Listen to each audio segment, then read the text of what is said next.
जय हिंद साथियों, आप सभी का कंपटीशन कम्युनिटी के इस ई लर्निंग प्लेटफॉर्म पे स्वागत है। और जैसा कि हर सप्ताह की तरह मैं आपको हमेशा बोलता हूं कि मैं इशार अहमद इस वीकली करंट अफेयर के साथ आप सभी का पुरजोर स्वागत करता हूं। आज के सत्र में हम कुछ प्रमुख नियुक्ति देखेंगे और साथ ही साथ एशियन गेम्स के इम्पोर्टेंट करंट अफेयर्स जो कि हमारे आने वाले एग्जाम के लिए बहुत ही महत्वपूर्ण हो जाता है, उसे कवर करेंगे। लिमिटेड क्वेश्चंस हैं जो कि हम बनाने वाले हैं, लेकिन आप लोगों की सुविधा के लिए कंपटीशन कम्युनिटी के द्वारा मेरे माध्यम से इम्पोर्टेंट 50 से भी ऊपर एशियाई गेम्स पे आप लोगों के लिए जो है क्वेश्चंस तैयार कर दिए गए हैं, जो कि आपके परीक्षा के लिए बहुत ही महत्वपूर्ण है। मैं यहाँ उसे डील नहीं करूँगा, लेकिन हमारे टेलीग्राम चैनल पे आप जा सकते हैं। कोको एसएससी के नाम से वो पूरा बना हुआ है कंपटीशन कम्युनिटी में, और आपको जो डिस्क्रिप्शन बॉक्स में है उसमें नंबर भी मिल जाएगा कंपटीशन कम्युनिटी का, तो आप उससे भी पता कर सकते हैं टेलीग्राम के चैनल के बारे में। तो उसमें जाके आप पूरे एशियाई गेम्स के जो एशियन गेम्स जो 2022 अभी संपन्न हुआ है, उसके सारे एमसीक्यू आप प्राप्त कर सकते हैं। आशा करता हूं मेरी बातें आप लोगों को समझ में आएगी।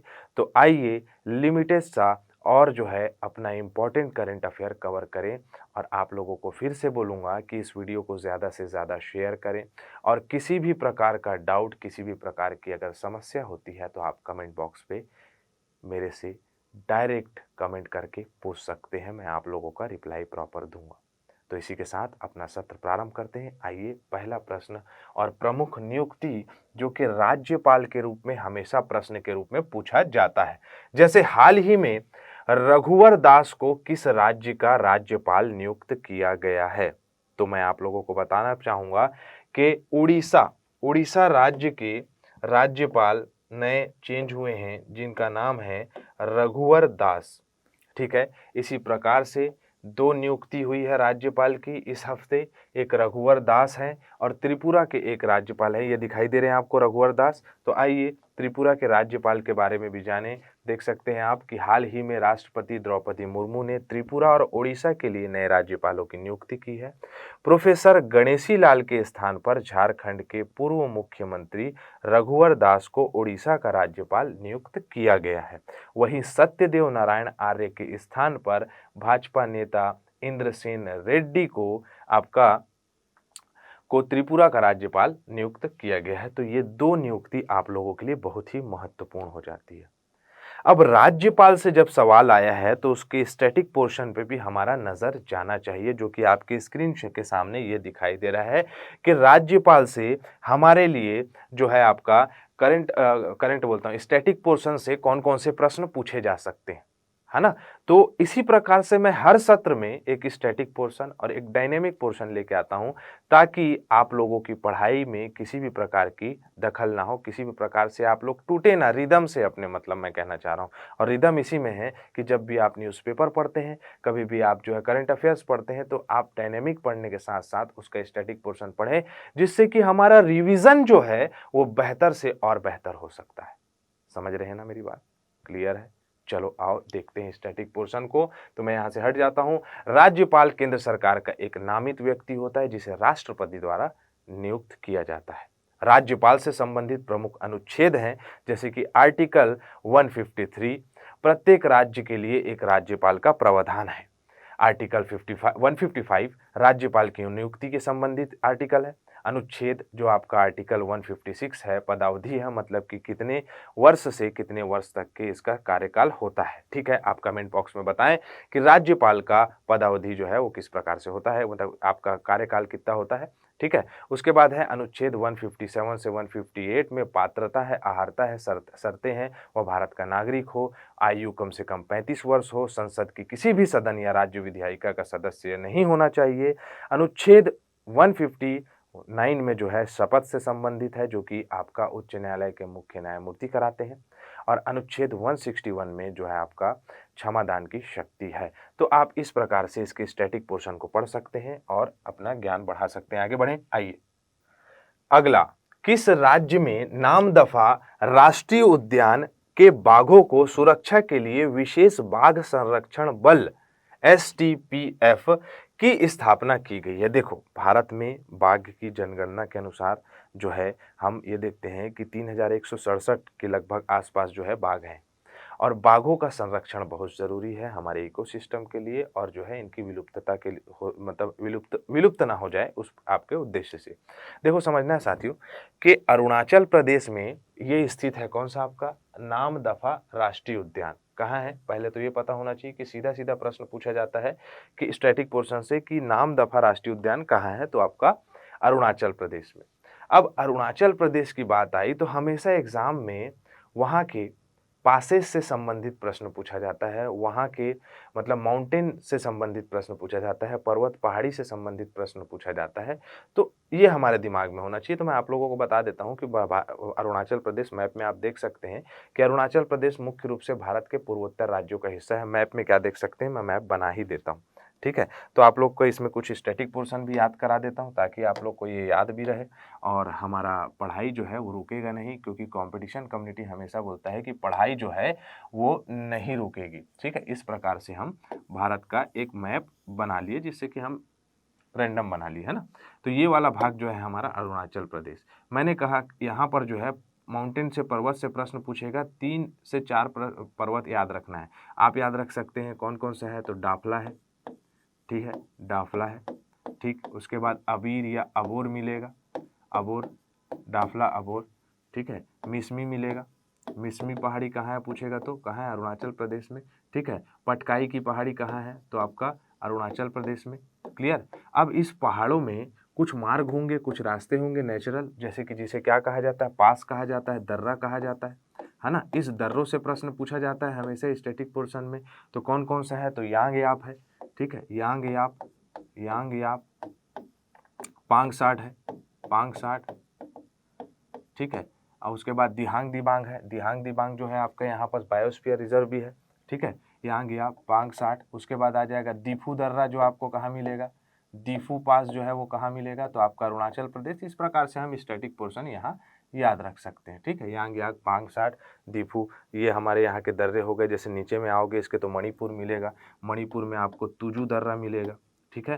तो इस प्रकार से हम स्टैटिक पोर्शन यहाँ याद रख सकते हैं। और हम बात करें नामदफा राष्ट्रीय उद्यान, तो नामदफा राष्ट्रीय उद्यान, फिर माइक परेशान किया, ये कहाँ है आपका, तो ये है आपका हमारे अरुणाचल प्रदेश में। इतना याद रहेगा आपको। अब देखो और देख लेते हैं इसमें, जैसे कि यहाँ के मुख्य रूप से देखा जाए तो टोटल 3 जो है आपके राष्ट्रीय उद्यान में ये वाला जो प्रोजेक्शन है वो आया है। जैसे कि देख सकते हो, कैबिनेट के राज्य 3 बाघ अभ्यारण्यों को नामदफा, पक्के, आपका कमलांग, ये जो है आपका मुख्य रूप से यही है। तो नामदफा, पक्के और आपका कमलांग क्षेत्र आपका अरुणाचल प्रदेश में, ठीक है?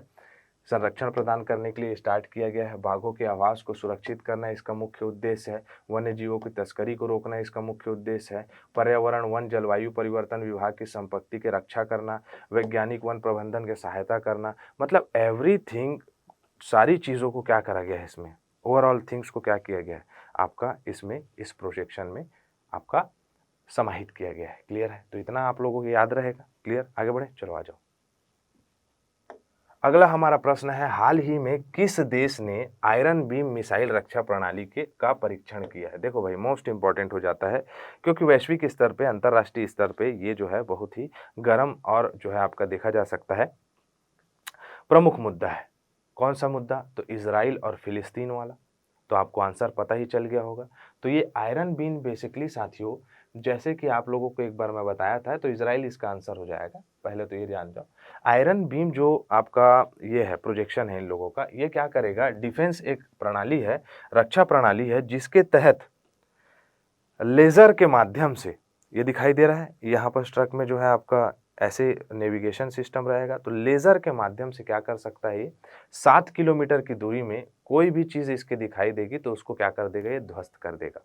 ठीक है? तो इस प्रकार से ये तैयारी कर रहा है और वर्तमान में देखें तो ये बहुत ही गंभीर मुद्दा है और गंभीर मुद्दा होने के साथ-साथ ये वैश्विक स्तर पर किसी न किसी युद्ध का संकेत भी हो सकता है।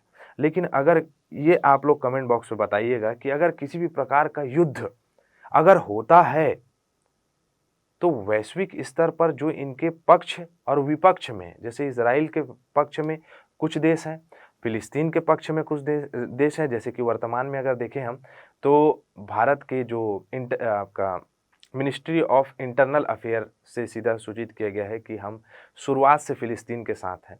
लेकिन कुछ बयानबाज़ी हुई थी जो कि इज़राइल के पक्ष में थी, है ना? तो वैश्विक स्तर पे ये लड़ाई होता है और मुख्य रूप से ये देश देखें तो पश्चिमोत्तर वाले क्षेत्र में है और यहाँ से बहुत सारी यातायात, चाहे वो वायु से संबंधित हो या स्थल से संबंधित हो, सारे व्यापार में बहुत ही ज़ोरदार फ़र्क पड़ने वाला है। तो ऐसा ना ही हो तो ज़्यादा बेहतर है, ठीक है? लेकिन गतिविधियाँ ऐसी बता रही हैं। गाज़ा जो फ़िलिस्तीन का एरिया है, वहाँ पर उस क्षेत्र को इज़राइली सेनाओं ने घेर के रखा है और वहाँ रोज़ कुछ न कुछ गतिविधियाँ हो रही है जो कि फ़िलिस्तीनियों वाले लोग को, फ़िलिस्तीन में रहने वाले लोगों को बहुत ही क्षति पहुँचा रहे हैं, ठीक है? चलो ख़ैर, तो याद रखना है आयरन बीम किससे संबंधित है? तो इज़राइल में, आइए देख लेते हैं। यह हाल ही में इज़राइल के लेज़र आधारित आयरन बीम मिसाइल का रक्षा प्रणाली है। इसका रेंज है 7 किलोमीटर, जैसे कि मैंने आप लोग को बताया। इस प्रणाली को कम दूरी में के रॉकेट, तोपखानों, मोर्टार बमों को नष्ट करने के लिए डिज़ाइन किया गया है, ठीक है? आयरन बीम दिख रहा है आपको, इस प्रकार से ये आयरन मतलब लेज़र निकालता है और लेज़र पद्धति से ख़त्म कर देगा, ठीक है? आगे बढ़ते हैं। आइए, शिक्षा मंत्रालय और भारत सरकार द्वारा शुरू की गई one nation student ID card, मतलब कि जो शिक्षा मंत्रालय द्वारा ये एक प्रोजेक्ट लाया गया था कि सभी स्कूली छात्रों का एक आईडी होना चाहिए, जिसको किस नाम से जाना जाता है। तो आप देख सकते हो कि अपार आईडी कहा जाता है साथियों। इसको कौन सा आईडी कहा जाता है? तो अपार आईडी। इसको थोड़ा आप पढ़िए, मैं थोड़ा पानी पी लेता हूँ, ठीक।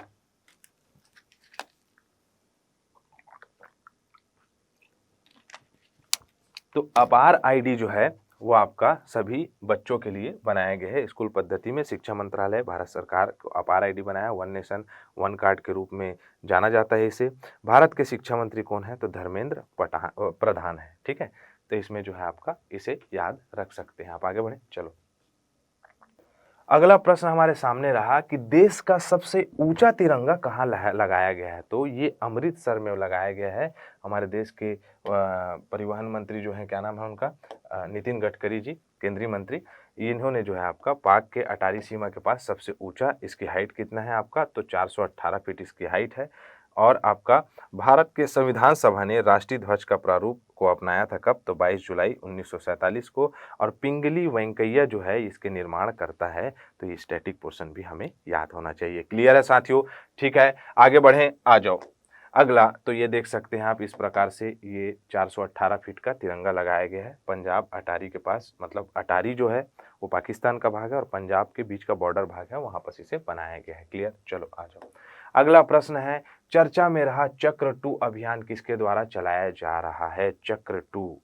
चक्र 2 जो है साथियों, भारत में होने वाले क्राइम इन द सेंस कि आपका, आप कह सकते हैं कि जिसमें मनी लॉन्ड्रिंग हो गया, जिसमें सभी प्रकार के क्राइम को कंट्रोल करने के लिए जो है एक प्रकार से हमारा संस्थान है जिसका नाम है central bureau of investigation, CBI द्वारा ये चलाया जा रहा है चक्र 2 जो है। तो आइए देख लेते हैं इसको। तो चक्र 2 अभियान 5 अलग अलग मामलों में विभिन्न राज्यों के 76 स्थानों पर छापेमारी है, ठीक है। इसका उद्देश्य क्या है? तो सीबीआई राष्ट्रीय अंतर्राष्ट्रीय एजेंसी, निजी संगठनों को, आपका एजेंसियों में अमेरिका की एफबीआई, ये सभी लोग मिलके जो है आपका ये क्राइम को रोकेंगे, ठीक है। अगर मैं सीबीआई की बात करूं तो भारत सरकार की प्रमुख जांच एजेंसी है। 1963 में ये बनी थी, नई दिल्ली में इसका हेडक्वार्टर है। इसका अगर देखें नोडल मंत्रालय तो कार्मिक विभाग, कार्मिक पेंशन, लोक शिकायत मंत्रालय, और निदेशक इसके प्रवीण सूद हैं। याद रखना है इसे हमें, ठीक है। और इसमें देखें तो इतना पोर्शन हमें याद होना चाहिए। क्लियर है? तो अगले प्रश्न की ओर जाने से पहले मैं बता दूं कि इंपॉर्टेंट प्रश्न रखे हैं मैंने इसमें। बाकी पीडीएफ आप लोगों के लिए मैंने तैयार कर दिया है पूरे क्वेश्चन फॉर्मेट का, तो आप टेलीग्राम चैनल से ले सकते हैं। हम यहाँ लिमिटेड चीज़ ही डील करेंगे। क्लियर है? क्योंकि वीडियो लंबा हो जाएगा, ज़्यादा बच्चे इसमें सर्वाइव नहीं करेंगे और मज़ा नहीं आएगा फिर, ठीक है। क्योंकि मैं ये चाहता हूँ कि आप लोगों के पास पूरा एशियन मतलब कॉम्पिटिशन कम्युनिटी चाहता है कि सारा डाटा आप लोगों का एशियन गेम्स का आपके पास आ जाए, जिससे कि आप पूरी तरह से उसको एक बार रीड कर लें ताकि दिमाग में सारी चीज़ें बैठे रहें। तो उसके लिए पीडीएफ बना दिया गया है आप लोगों के लिए, तो पीडीएफ मैं टेलीग्राम चैनल में डाल दूंगा। क्लियर? चलो आ जाओ।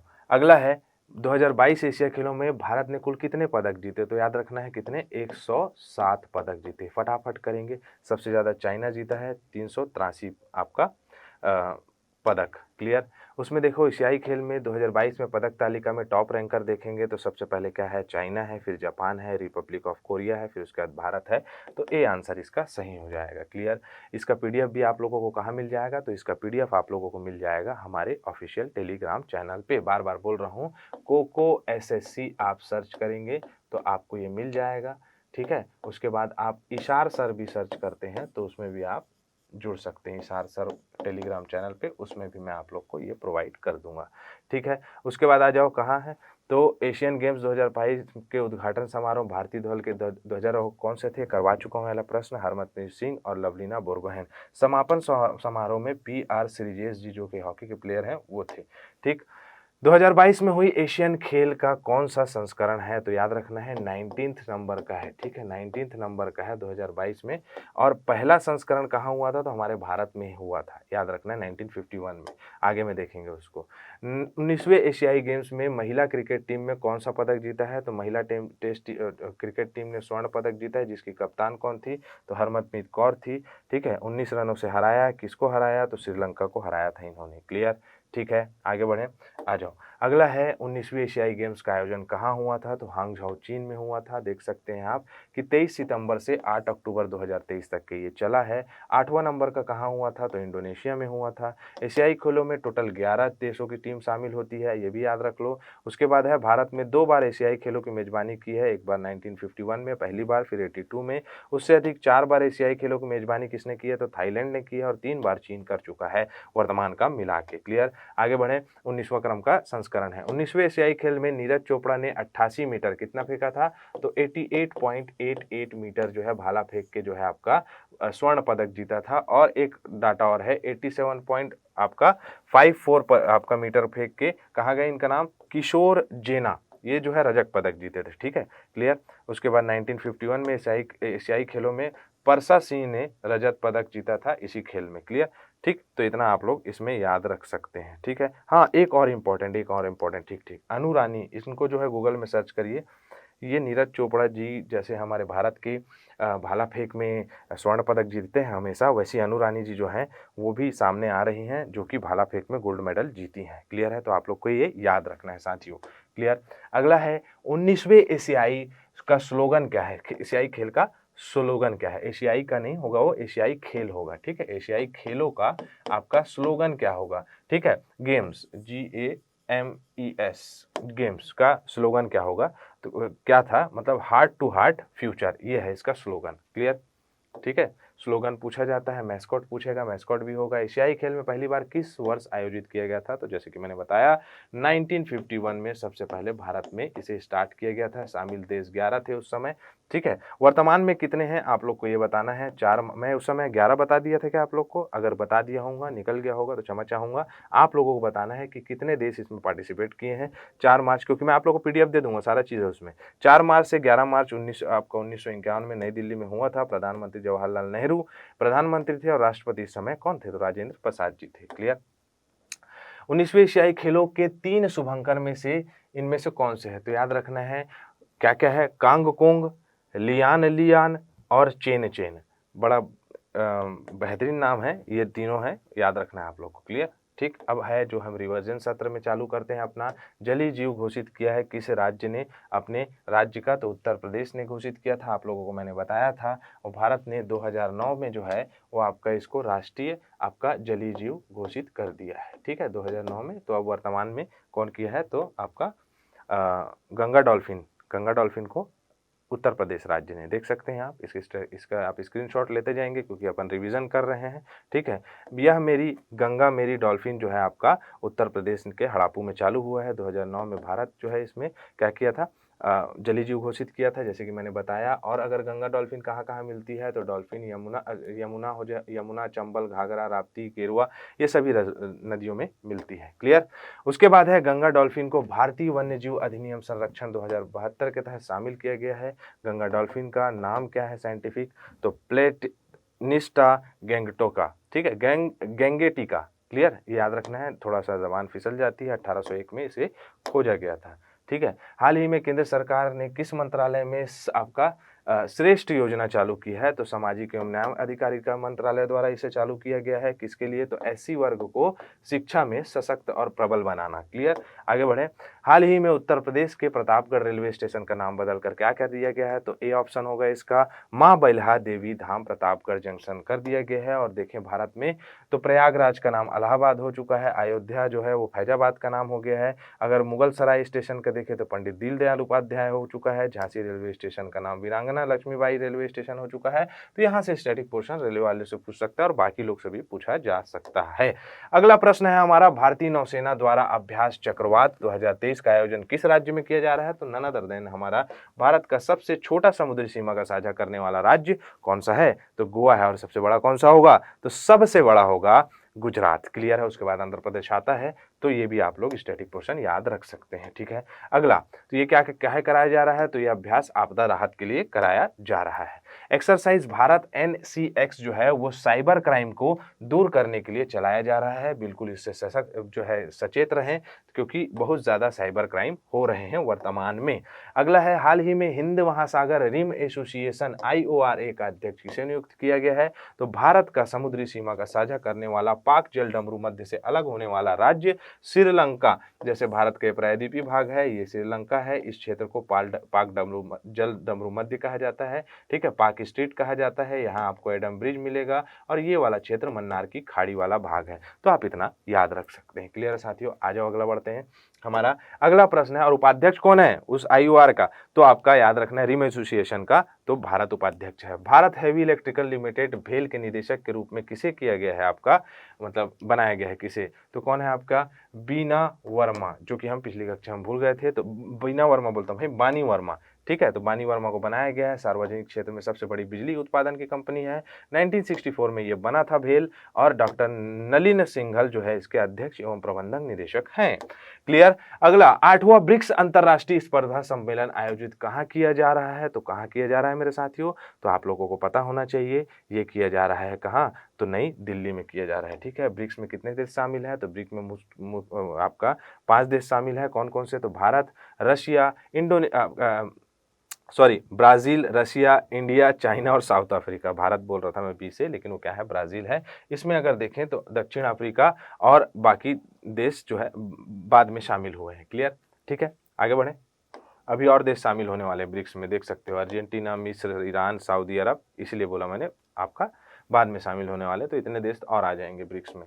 क्लियर। 6 देश और आ जाएंगे। इजराइल और फिलिस्तीन में भारतीय नागरिकों को वापस लाने के लिए कंठस्थ रथ लो ऑपरेशन अजय चलाया जा रहा है। याद रखिएगा। ठीक है। भारत में बहुत सारे आपका ऑपरेशन चलाए गए थे, जैसे सूडान में फंसे लोगों को ऑपरेशन कावेरी, ऑपरेशन दोस्त जो है तुर्की, और आपका सीरिया में फंसे हुए भारतीयों को करुणा चलाया गया था, म्यांमार में फंसे हुए भारतीयों को लाने के लिए। तो आप लोगों को ये याद रखना है। अगला है कि सबसे ज़्यादा ICC ODI वर्ल्ड कप में शतक बनाने वाले नन अदर देन आदरणीय सम्माननीय रोहित शर्मा, कप्तान भारत के अभी यही हैं।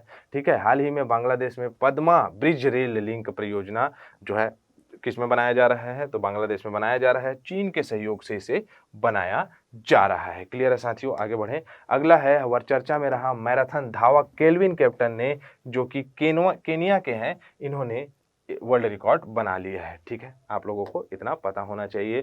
ग्लोबल हंगर इंडेक्स में भारत की स्थिति बहुत बेकार है, जो कि 111 है, जो कि नहीं होनी चाहिए। क्लियर है। कितने देशों में? तो 121 देशों में जो है आपका 111 है। क्लियर। टॉप में बेलारूस है, फिर बेकिया, हर्जेगोविना है और चिली है। क्लियर। और बाकी देश लोगों का आप लोगों को मैं बता चुका हूँ। भारत के बाहर भीमराव अंबेडकर जी की जो है सबसे ऊंची प्रतिमा कहाँ बनाई गई है? तो अमेरिका में बनाई जा रही है ये। क्लियर है। अमेरिका में बनाई जा रही है सबसे ऊंची प्रतिमा, जो कि भारत के बाहर है 19 फुट की, लेकिन हमारे हैदराबाद में, तेलंगाना में 125 फीट की मूर्ति उनकी है। विश्व खाद्य दिवस कब मनाया जाता है? तो आप लोगों को पता होना चाहिए। 16 अक्टूबर को मनाया जाता है। खाद्य आहार देने के लिए, कुपोषण को मिटाने के लिए, किसी को खाने की कमी ना हो, तो यह जो है हमारा ये वाला पोर्शन हुआ। ठीक है साथियों। अगला अब जो है हम अगले सत्र में देखेंगे जो इस हफ्ते के हमारे करंट अफेयर्स जो मिस हुए हैं उसको नवंबर के फर्स्ट वीक में ऐड ऑन कर दिया जाएगा। ठीक है। तो उसमें नंबर ऑफ क्वेश्चंस ज़्यादा होंगे, नंबर ऑफ क्वेश्चन ज़्यादा होंगे तो उससे फ़र्क नहीं पड़ता है। लेकिन एशियाई गेम आए, एशियन गेम के साथ बाकी करंट अफेयर पढ़ोगे तो हौच-पौच होगा, ठीक है? और लिमिटेड कंटेंट कंपटीशन कम्युनिटी आपको देती है जो कि इम्पोर्टेंट होता है। लास्ट टाइम जितनी भी चीज़ें पढ़ाया हूँ सभी जो है चीज़ें एग्ज़ाम में देखने को मिली है, ठीक है? तो आप लोगों के लिए करंट अफेयर आते रहेगा इसी प्रकार, और चैनल को सब्सक्राइब करें, वीडियो को ज़्यादा से ज़्यादा शेयर करें ताकि हमारी रीच जो है वो बढ़ते जाए। इसी के साथ मैं इजाज़त चाहूँगा। जय हिंद, जय भारत। अगर आप चाहते हैं अपने कैरियर को एक नई दिशा देना और सुनहरे भविष्य को साकार करना, तो जुड़िए कंपटीशन कम्युनिटी के साथ। आज ही हमारे वेबसाइट के कैरियर पेज पर विजिट करें अथवा डिस्क्रिप्शन बॉक्स पर दिए गए लिंक पर क्लिक करें। हमेशा आपके साथ टीम कोको।